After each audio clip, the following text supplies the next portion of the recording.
आज से लगभग एक दशक बाद शायद दुनिया कुछ ऐसी दिखाई दे। एक टेक यूटोपिया जहां इंसानों को शायद मुश्किल से ही काम करना पड़े। ऐसा एआई शोधकर्ताओं के एक ग्रुप का कहना है जिन्होंने एक विवादास्पद और एक अहम रिसर्च पेपर तैयार किया है। इस रिसर्च पेपर को नाम दिया गया है AI 2027। लेकिन वो ये भी भविष्यवाणी करते हैं कि महज 5 साल के भीतर मानवता पूरी तरह से समाप्त हो जाएगी। इस रिसर्च पेपर ने टेक वर्ल्ड में खलबली मचा दी है। हमने इस पूरे विवाद पर एक अहम आलोचक से बात करके उनकी राय जानने की कोशिश की, लेकिन सबसे पहले देखिए ये सब कैसे होगा। एक प्रयोग के तौर पर हमने इसे टेक्स्ट से AI वीडियो में तब्दील करके दिखाने की कोशिश की है। तो सीन कुछ ऐसा है कि साल 2027 है और एक फिक्शनल कंपनी जिसे हमने ओपन ब्रेन नाम दिया है वो जश्न मना रही है। उन्होंने एजेंट 3 नाम का एक AI डेवलप किया है।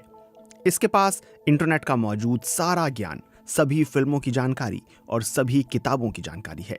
इसके पास हर फील्ड में एक PhD स्कॉलर जितना ज्ञान है। सबसे खास बात AI फील्ड में भी विशाल डेटा सेंटर्स की मदद से इसकी 2 लाख कॉपीज लॉन्च की गई हैं, जो कि 50,000 बेहतरीन ह्यूमन कोडर्स के बराबर है जो 30 गुना तेजी से काम कर रहे हों। एजेंट 3 उस लैंडमार्क तक पहुंच जाती है जिसे आर्टिफिशियल जनरल इंटेलिजेंस यानी AGI कहा जाता है। इसका मतलब ये है कि ये AI सारे इंटेलेक्चुअल काम इंसानों के बराबर या उनसे भी बेहतर तरीके से कर सकती है। लेकिन ऐसे में ओपन ब्रेन की सेफ्टी टीम इस बात को लेकर पूरी तरह श्योर नहीं है कि ये AI कंपनी के नैतिक मूल्यों और लक्ष्यों के अनुरूप है भी या नहीं।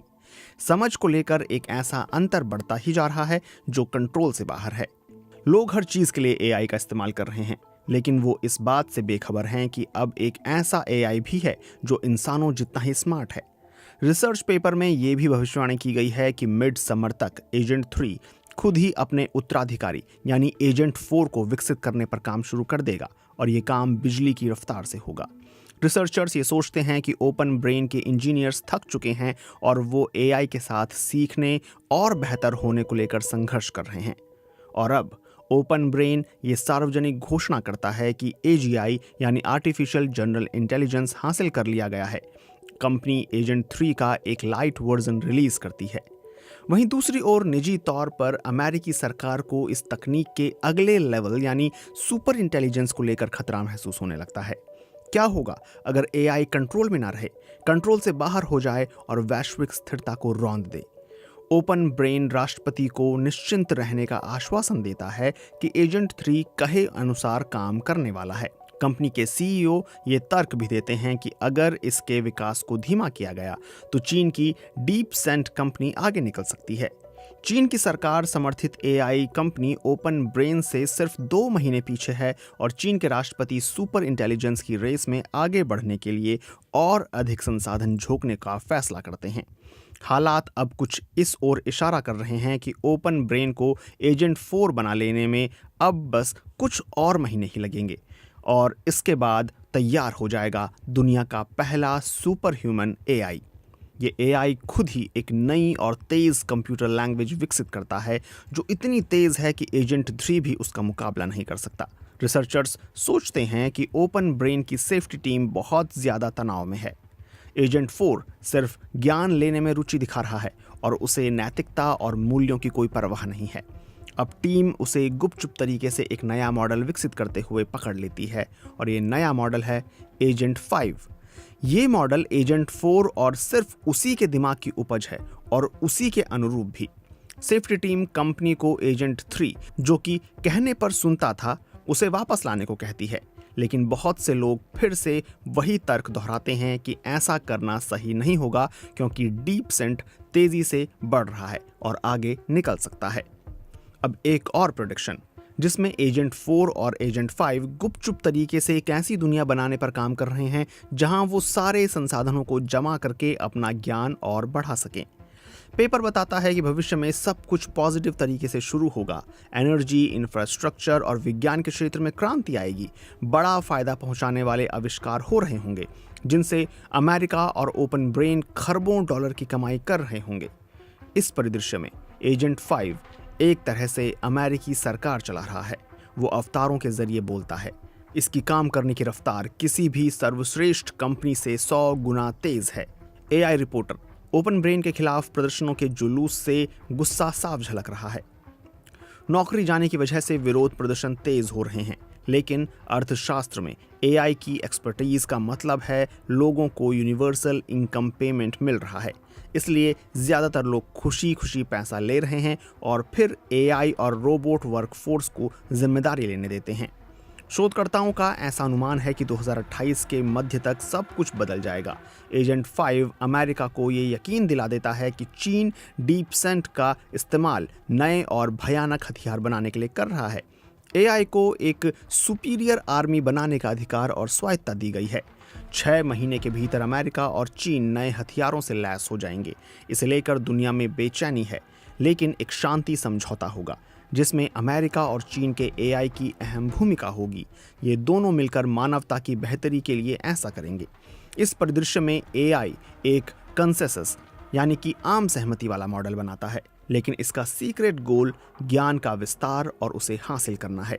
इसी तरह साल बीतते जा रहे हैं और इंसानियत अपने नए एआई लीडर से खुश है। अधिकांश बीमारियों का इलाज मौजूद है, गरीबी का अंत हो गया है और ऐसी वैश्विक स्थिरता है जैसी पहले कभी नहीं थी। लेकिन फिर एआई को इस बात का एहसास होता है कि इंसान ही उसे रोक रहे हैं। इस पेपर में कल्पना की गई है कि 2030 के दशक के मध्य में एआई इनविजिबल बायोलॉजिकल हथियारों को रिलीज करेगा, जिससे अधिकांश मानवता का सफाया हो जाएगा। ये डरावना परिदृश्य बताता है कि 2040 तक एक नया युग शुरू हो जाएगा, जब एआई खोजबीन करने और सीखने के लिए अपनी ही कॉपियां ब्रह्मांड में भेजेगा। ऐसे वक्त का आना असंभव तो नहीं है, लेकिन इसके जल्द होने की संभावना काफी कम है। इस पेपर की खासियत ये है कि ये बड़े ही जीवंत तरीके से सब चीजों के बारे में बताता है, जिससे लोग सोचने पर मजबूर हो जाएं, और ये अच्छी बात भी है। लेकिन मैं इसे गंभीरता से नहीं लूंगा, क्योंकि ये एक संभावित परिणाम जैसा कुछ है। पेपर में लिखे शब्दों को देखें जो कुछ इस तरह हैं। पृथ्वी पर पैदा हुई सभ्यता का भविष्य अच्छा है, लेकिन इंसानों के साथ नहीं।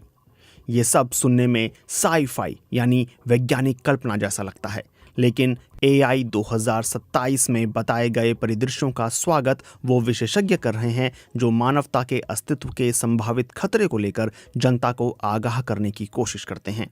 हालांकि कुछ लोग इससे असहमत हैं और कहते हैं कि ऐसा होना बहुत दूर की बात है। एआई 2027 के आलोचकों का कहना है कि इसमें एआई की पावर और उपयोगिता को बढ़ा चढ़ाकर पेश किया गया है। पेपर विस्तार से ये बताने में फेल रहा है कि एआई एजेंट्स ने इंटेलिजेंस के मामले में इतनी बड़ी छलांग कैसे लगाई। उदाहरण के तौर पर ड्राइवरलेस कारों का जिक्र। 10 साल पहले ही ये अनुमान लगाया गया था कि ये बड़े पैमाने पर सड़कों पर दौड़ेंगी, लेकिन अभी तक कुछ देशों के कुछ शहरों में ही इनका थोड़ा बहुत असर पड़ना शुरू हुआ है। मेरे ख्याल में प्रमुख बात ये होनी चाहिए कि एआई के साथ कई अलग अलग चीज़ें गलत हो सकती हैं। क्या हम रेगुलेशन और अंतर्राष्ट्रीय संधियों के मामले में सही से काम कर रहे हैं? कुछ ऐसे सवाल हैं। हालांकि अगर आप इसे एक काल्पनिक प्रेरणा के तौर पर लेते हैं तो ठीक है, लेकिन अगर आप इसे ऐसी ही एक कहानी के तौर पर ले रहे हैं कि ऐसा होने वाला है जैसा कि उन्होंने पेपर में बताया, तो नहीं, मुझे तो ऐसा नहीं लगता। एआई 2027 के लेखक उस बहस से खुश हैं जो उन्होंने शुरू की है। अपने अनुमान के तहत उन्होंने एक कम घातक परिदृश्य भी तैयार किया है, जो तब होगा जब एआई की दुनिया अपनी सुपर इंटेलिजेंस की दौड़ को धीमा कर देगी। अंत में हमने यही कहा है कि अगर आप सबसे उन्नत एआई सिस्टम को अनप्लग कर दें और एक ज्यादा विश्वसनीय मॉडल की तरफ वापस लौटें, तो आप उस मॉडल की तैनाती कर सकते हैं और संबंधित समस्या का समाधान कर सकते हैं। इससे आप इंसानों से ज्यादा स्मार्ट एआई बना सकते हैं जो इंसानों के साथ मिलकर दुनिया की कई समस्याओं का समाधान कर सके और वास्तव में सकारात्मक प्रभाव डाल सके। उस दुनिया में अभी भी एक बहुत बड़ा खतरा है और इसे ही हम the concentration of power risk कहते हैं। आखिर में इसकी एंडिंग ठीक ठाक है, लेकिन स्थिति अभी भी बहुत डरावनी है, जो बताती है कि इंसानों का एक बहुत छोटा ग्रुप कितना सशक्त है। तकनीक के क्षेत्र के दिग्गज लोग इनमें से किसी भी परिदृश्य का वादा नहीं करते। कुछ मायनों में तकनीक की दुनिया को लेकर उनका अनुमान ऐसा होगा जहां किसी चीज की कमी ना हो और लोगों को काम करने की जरूरत ना पड़े। यकीनन ये AI 2027 की तरह ही साई-फाई जैसा लगता है, लेकिन हालात चाहे जो हों, इसमें कोई शक नहीं कि इतिहास की सबसे स्मार्ट मशीनें बनाने की होड़ जारी है।